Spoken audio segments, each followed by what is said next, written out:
said, I've been to Japan like 7 times, and I've been blessed and lucky enough to be there and be appreciated there and play shows there. And some of my best friends live there, and they all tell me that xenophobia out there is real. It's super real. I mean, we think explain that. Explain that word for those that don't know.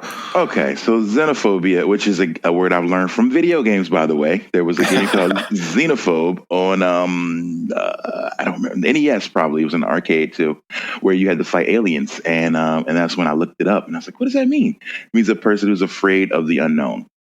People who look different, people who act different, people who come from different backgrounds, being afraid of them for various reasons, and maybe thinking they're going to take your jobs, thinking they're going to, rape your women, whatever. That's a huge thing. And I'm sure if it's a huge thing in 2019, it was very huge in 1989 in Japan. There are very few African Americans or just people of African descent in Japan or in Asia in general. So therefore, when you are seen, there are some stares, there's some questions, and there's probably, just within their normal joking dialect or just conversations, there might be just ridiculously blown out of proportion stories or jokes about people who look different because, Lord knows that's been an American thing for a long time. So I can only imagine how it is there where you just don't see people who look different,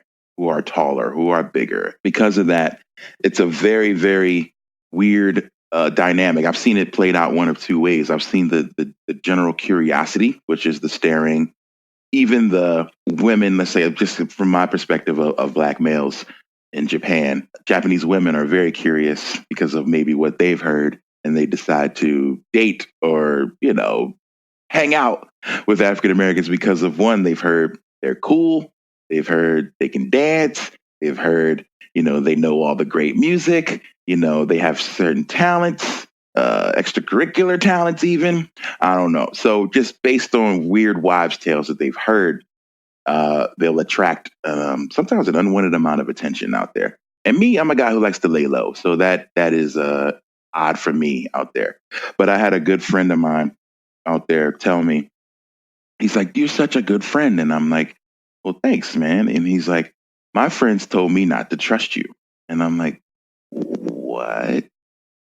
Why? And he's like, I don't know. They told me, and he has like broken English in his email that he wrote. He's like, well, they just told me to never trust Black.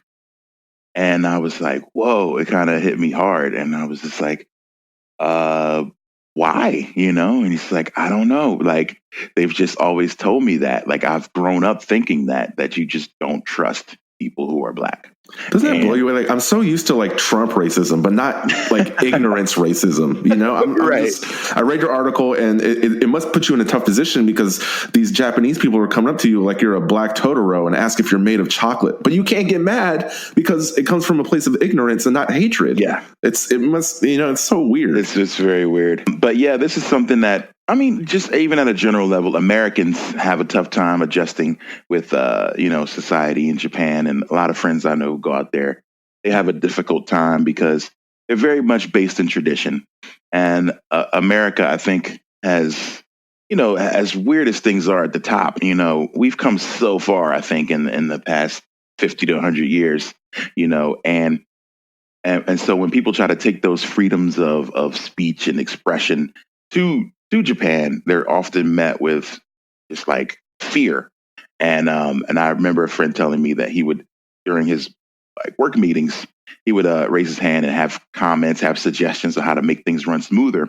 And they would look at that as disrespect and be like, no, like, who do you think you are coming over here trying to speak up and tell us that we're doing things wrong and yada, yada. And they really, like, from then on, he was kind of on the outs with his company because he just offered suggestions, So that's something that just isn't, it's just a societal difference. And I've noticed that with a lot of different things out there. But overall, I feel like I said, I love it there. And it isn't coming from a place of hatred.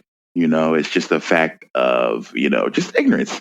And as more people, continue to travel out there and back and forth, things will eventually smooth out. But I think that, as much as we complain about relations here, I think that they've got probably just as far to go in other countries. So